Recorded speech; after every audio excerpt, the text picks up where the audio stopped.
आता विश्वात्मके देवे येणे वाग्यज्ञे तोषावे तोषोनी मज द्यावे पसाय दान आहे. महाराष्ट्राच्या संत परंपरेतील थोर संत ज्ञानेश्वर माऊली यांनी पसायदानाच्या रूपाने विश्व प्रार्थना मांडली. या प्रार्थनेत विश्वाच्या कल्याणासाठी देवाकडे साकडे घातले गेले. ज्ञानेश्वर माऊलींप्रमाणेच महाराष्ट्राच्या संत परंपरेतील सर्व संतांनी या मानवजातीच्या कल्याणासाठी आणि माणसातील माणुसकी अबाधित राहण्यासाठी आपल्या परीने उपदेश आणि प्रयत्न केले. इतकी उज्ज्वल आणि समृद्ध संत परंपरा आपल्या महाराष्ट्राला लाभली. त्याचप्रमाणे या महाराष्ट्राला संयुक्त महाराष्ट्राच्या चळवळीचा जाज्वल्य इतिहास आहे. 108 हुतात्म्यांनी आणि असंख्य शहीदांनी आपल्या प्राणाची आहुती देऊन हा महाराष्ट्राचा मंगल कलश स्थापन केला.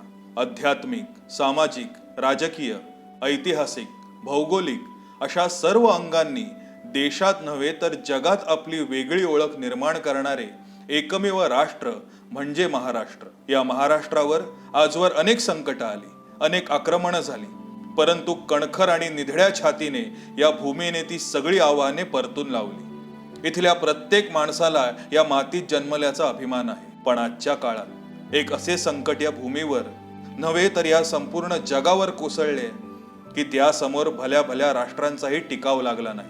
कोरोना नामक विषाणूने संपूर्ण जगाला आपल्या विळख्यात घेऊन आपले पाश इतके घट्ट आवळले की आज प्रत्येक राष्ट्र आपल्या परीने त्यांचा प्रतिकार करण्याचे कसोशीने प्रयत्न करतोय. हे एक वैश्विक संकट असून या संकटाने प्रत्येक राष्ट्राला, राज्याला आणि तिथल्या माणसाला पुन्हा काही काळ मागे नेऊन टाकलं. अचानक आलेल्या या संकटाने संपूर्ण मनुष्य जातीच्या अस्तित्वाचा प्रश्न निर्माण झाला. इतके सगळे भीषण होत असताना आपल्याकडील चित्र हे जणू माणुसकीला काळीमा फासणारे आहे असे म्हणावे लागेल. आपल्या देशाचे दुर्दैव म्हणावे लागेल की देशाला स्वातंत्र्य मिळून 70हून अधिक वर्ष लोटली तरी आजही आपल्या देशातील नागरिकांच्या मूलभूत सुविधा धोक्यात आहेत.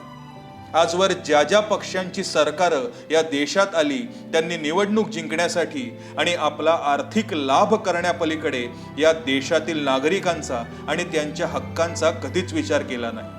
प्रत्येक निवडणुकीच्या तोंडावर अन्न, वस्त्र, निवारा, आरोग्य आणि शिक्षण या मूलभूत सुविधांवर मोठमोठाली आश्वासनं देऊन आजही इतक्या वर्षानंतर प्रत्येक पक्षाच्या जाहीरनाम्यातून हे मूलभूत मुद्दे काही बाजूला झाले नाहीत.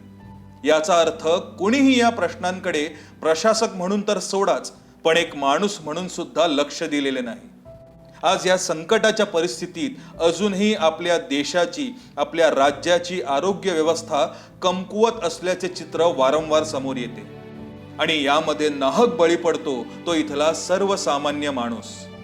या कोरोनामुळे सामान्य मनुष्य असो किंवा श्रीमंत, राजकारणी असो किंवा उद्योजक, प्रत्येकाला आपल्या जीवाची किंमत दाखवून दिली. जिथे ही महामारी जीव घेताना माणसा माणसात भेदभाव करत नाही तिथे हे राजकारणी आणि काही लोक या परिस्थितीतही राजकारण आणि फायद्याचे गणित जुळवत माणुसकीची किंमत दिवसेंदिवस कमी करतायत. आज आपल्या देशात मोठमोठे पुतळे उभारले जाऊन त्यासाठी करोडो रुपये खर्च केले जातात, पण त्याच देशात अपुऱ्या सुविधांमुळे लोकांना आपला जीव गमवावा लागतो. बुलेट ट्रेनच्या वेगाने प्रगतीची गती वाढवण्याचा प्रयत्न केला जातोय, पण स्मशानात अपुऱ्या व्यवस्थेमुळे माणसांचे मृतदेह किड्या मुंग्यांसारखे जाळले जातात. मंदिर आणि मशिदीच्या राजकारणात जन्माला आलेल्या चिमुरड्या जीवांना ह्या जगात पहिला श्वास घेणंही अशक्य होऊन बसलंय. प्रगती आणि विकासाचा वेग इतका वाढतोय की ज्या लोकांसाठी हा सगळा खटाटोप केला गेला ती सामान्य जनताच त्यामध्ये चिरडली जाते. औषधांमध्ये भ्रष्टाचार, वैद्यकीय सुविधांमध्ये दिरंगाई, योजनांच्या नावाने लोकांच्या तोंडाला पुसलेले आकड्यांचे कागद हेच सगळं आजचं वास्तव आहे.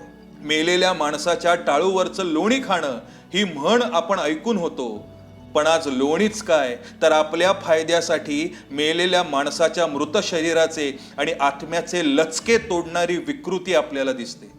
आज राज्याची आणि देशाची ही गत आहे तिथे मीरा भाईंदर त्यापासून वेगळे राहूच शकत नाही. आज मुंबईच्या प्रवेशद्वारावर वसलेले हे शहर गेल्या काही वर्षात आपली एक वेगळी ओळख निर्माण करत आहे. या राज्यातील काही मोठ्या महानगरपालिकांमध्ये मीरा भाईंदर महानगरपालिकेचा क्रमांक लागतो. 13 लाखांपेक्षा जास्त लोकसंख्या असलेल्या शहरामध्ये कोविड काळातील स्थिती ही जवळजवळ हाताबाहेर गेलेली आहे. आज शहरात सरकारी इस्पितळांची अवस्था खूप दयनीय असून खासगी रुग्णालयं ही सामान्य माणसाला न परवडणारी आहे. वैद्यकीय सेवा सुविधा यांबाबत जे चित्र राज्यात आहे तेच येथे पाहायला मिळते. इथल्या शासकीय आणि राजकीय व्यवस्थेला लागलेली भ्रष्टाचाराची कीड या शहराला आतून पोखरते. टेंडर माफिया यांनी तर या शहरात टेंडरच्या नावाने मोठा काळा बाजार चालवलाय आणि यात सामील आहेत शासकीय अधिकारी आणि राजकीय नेते. कोविड काळात शासनातर्फे पुरवल्या जाणाऱ्या सोयी सुविधा याच वाळवीमुळे सामान्य लोकांपर्यंत पोहोचू शकत नाहीत. या सगळ्यामध्ये भरडला जातोय तो इथला सामान्य नागरिक. शासनाने ब्रेक द चेनच्या माध्यमातून लावलेले निर्बंध यांमुळे सगळ्यात मोठी परवड झाली आहे ती सर्वसामान्य मध्यमवर्गीय माणसाची. शासनाने गरिबांसाठी योजना घोषित करून त्यांच्या पोटा पाण्याचा प्रश्न मार्गी लावला, परंतु मध्यमवर्गीय माणसांच्या रोजच्या जगण्याचे प्रश्न अजूनही अनुत्तरितच राहिले. आजच्या महागाईच्या काळातील मुलांची शिक्षण, घराचे हप्ते, बँकेचे हप्ते, घरपट्टी, इतर कर यांमध्ये कोणतीही सवलत किंवा यांबाबत कोणतीही योजना शासनाने जाहीर केल्या नाहीत. एका मध्यमवर्गीय कुटुंबात कमवणारे 1 किंवा 2 आणि खाणारी माणसं अनेक असल्याने मोठी पंचायत होते. त्यातच गेल्या वर्षीपासून अनेकांच्या पगारात कपात झाल्याने हा संसाराचा गाडा पुढे कसा न्यायचा हा प्रश्न अनेक कुटुंबांसमोर आहे. मध्यमवर्गीय माणसासाठी त्याची अब्रू हीच त्याची सगळ्यात मोठी संपत्ती असल्याने कुणाकडे हात पसरतानाही त्याला 1000 वेळा विचार करावा लागतो. आणि मग जीव द्यायचं म्हटलं तर मग कुटुंबातील उरलेल्यांची फरफट ठरलेलीच असते. मगराच्या जबड्यात शिकार अडकावी असा या महामारीच्या, बेकारीच्या, उपासमारीच्या जबड्यात हा सामान्य मध्यमवर्गीय माणूस अडकलाय. पदरच्या आयुष्यभर साठवलेल्या तुटपुंजा रकमेतून गेलं वर्ष कसं तरी ढकलून नेलं, पण आता ही सोयही उरली नसल्याने इकडे आड आणि तिकडे विहीर अशी गत झालीय. हे चित्र दिवसेंदिवस इतकं भयावह होत जात आहे की पुढे जाऊन काय होईल याची कल्पना न केलेलीच बरी. या सर्व परिस्थितीत गरज आहे ती माणूस म्हणून एकमेकांना मदत करण्याची. आज या माध्यमातून मीरा भाईंदरमधील सर्व राजकीय नेते, मोठे व्यावसायिक, जमीनदार आणि इतर धनाढ्य लोकांना विनंती आहे की त्यांनी पुढे येऊन लोकांना मदत करावी. त्यांच्या उत्पन्नातील 5 ते 10% रक्कम जर त्यांनी या कार्यासाठी खर्च केली तर कदाचित लोकांना खूप मोठा आधार मिळू शकतो.